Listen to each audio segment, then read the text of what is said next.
ওনাকে বলি যে আমাদের আর্জেন্ট কিছু সহযোগিতা লাগবে আহতদের জন্য। সকলের জন্য আমাদের কক্সবাজারের প্রত্যেকটা প্রতিষ্ঠান এভাবে এগিয়ে আসুক। জাতীয় সমাজসেবা দিবস উপলক্ষে আয়োজিত ওয়াথনে সবাইকে অনুরোধ জানাচ্ছি, দৃষ্টি আকর্ষণ করছি সবাইকে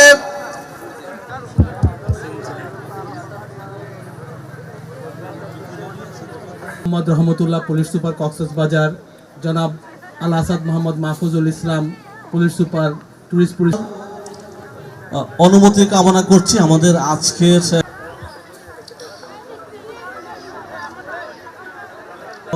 যত দ্রুত সম্ভব তাদের জন্য সহায়তার হাত বাড়িয়ে দিবেন। সহায়তা হাত এক রকম বললো যে দাঁত ধরছে, সে বললো এইরকম। আমাদের এই ওয়াকাথনে যারা অংশগ্রহণ করেছে তাদের সকলকে